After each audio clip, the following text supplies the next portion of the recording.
Next, saya akan membahas yang ada di bab 7, yaitu sumber data dan teknik sampling.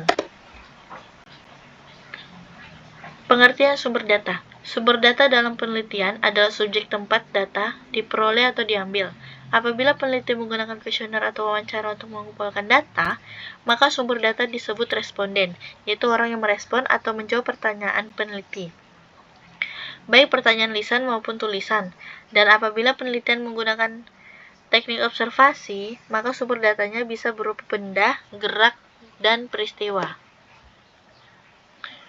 Supaya peneliti lebih mudah dalam memahami sumber data, maka dapat dengan mengingat 3 huruf singkatan P3, yaitu person, place, dan paper. Person adalah sumber data berupa orang, yaitu sumber data yang bisa memberikan data berupa jawaban lisan melalui wawancara atau tertulis melalui angket. Yang kedua, place. Place adalah sumber data berupa tempat, yaitu sumber data yang menyajikan tampilan berupa keadaan diam dan bergerak. Ketiga, paper. Paper adalah sumber data berupa simbol, yaitu sumber data yang menyajikan tanda-tanda berupa huruf, angka, gambar, atau simbol lainnya. Paper bukan saja berarti kertas atau laporan dan buku, tetapi dengan berupa batu, kayu, tulang, dan lain-lain. Untuk menjelaskan sumber data, pada bagian ini akan dikemukakan dari segi jumlah sumber data, yaitu yang pertama, populasi penelitian. Populasi penelitian adalah sekelompok orang, benda, atau hal yang menjadi sumber pengambilan sampel, sekumpulan yang memenuhi syarat-syarat tertentu yang berkaitan dengan masalah penelitian. Populasi adalah keseluruhan subjek penelitian, dapat berupa orang maupun wilayah. Jadi, populasi dalam penelitian adalah keseluruhan sumber data atau subjek penelitian atau sumber-sumber yang menjadi tempat akan diperoleh data. Untuk membantu menjelaskan hal ini, maka akan disajikan pandangan Suharsimi Arikunto bahwa apabila subjek penelitian kurang dari 100 orang, lebih baik diambil semua sehingga penelitiannya merupakan penelitian populasi. Akan tetapi jika jumlah subjeknya besar, dapat diambil antara 10-15% atau 20-25% atau lebih, tergantung setidaknya dari kemampuan tenaga, dana, dan waktu peneliti. Sempit luasnya wilayah pengamatan dari setiap subjek karena berkaitan dengan banyak atau sedikitnya data, besar kecilnya risiko yang ditanggung peneliti. Pandangan ini pun masih bersifat umum, belum mampu menjelaskan secara lebih rinci bagaimana sebaiknya sampel dari suatu populasi. Oleh karena itu, sebaiknya penentuan sampel dari suatu populasi adalah sebagai berikut. A. Populasi di bawah 50 orang diambil semua. B. Populasi antara 50-100 sama dengan 50%. C.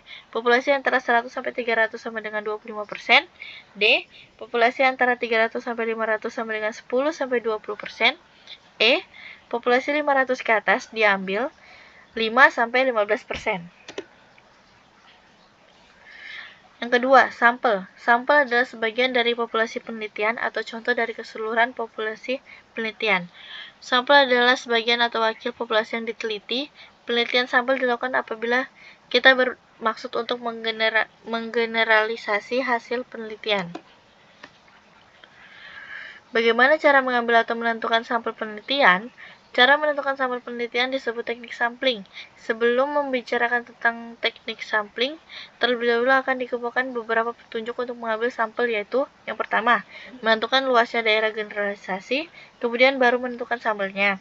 Kedua, menentukan batas-batas yang jelas tentang sifat populasi. Yang ketiga, menentukan sumber-sumber informasi tentang populasi.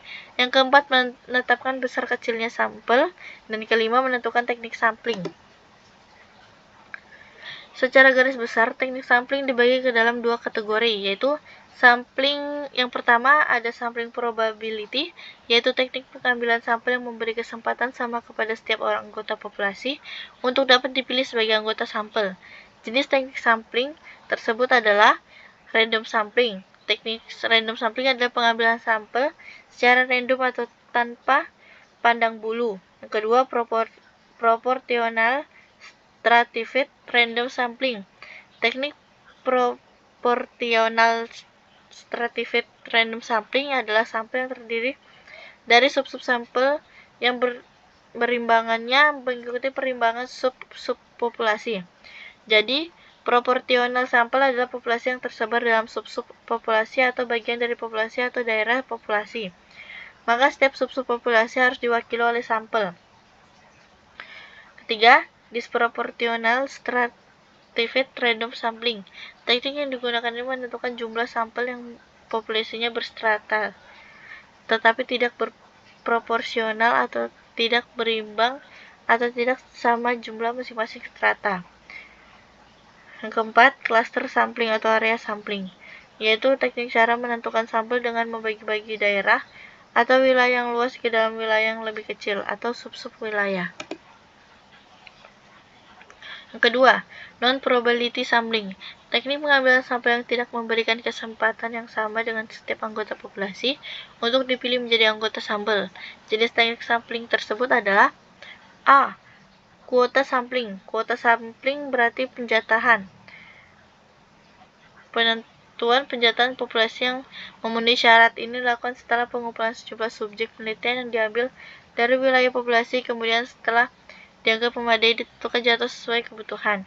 B. Sampling insidental, yaitu teknik penentuan sampel berdasarkan kebetulan, yaitu siapa saja yang secara kebetulan bertemu dengan peneliti dapat dijadikan sampel apabila dipandang mampu memberikan informasi atau data. C. Sampling sistematis, yaitu teknik pengambilan sampel berdasarkan urutan anggota populasi yang sudah diberi nomor. Misalnya populasi nomor urut 1 sampai 100. D. Sampling purposive, yaitu teknik penentuan sampel dari sejumlah populasi berdasarkan ciri-ciri yang sifat tertentu dari populasi. Penentuan sampel ini berdasarkan pada tujuan penelitian. E. Sampling jenuh, yaitu teknik penentuan sampel apabila anggota populasi digunakan sebagai sampel. Teknik digunakan oleh karena jumlah populasi relatif kecil, kurang dari 30 orang, atau penelitian yang ingin membuat generalisasi dengan kesalahan yang sangat kecil. Yang F. Snowball sampling, yaitu teknik penentuan sampel yang pada awal jumlah kecilnya atau sedikit, kemudian membesar atau semakin bertambah jumlahnya. Yang G. Double sampling, yaitu penentuan sampel kembar yang diambil penelitian untuk melakukan pengecekan data yang diperoleh dari sampel pertama. Misalnya peneliti telah mengambil sampel 10 orang, kemudian ditambah lagi 5 orang sampel yang dianggap mempunyai informasi yang dibutuhkan untuk melengkapi atau untuk mengecek data yang diperoleh dari sampel pertama yang berjumlah 10 orang. Sekian penjelasan yang ada di bab 7. Next video akan saya jelaskan yang ada di bab 8. Terima kasih.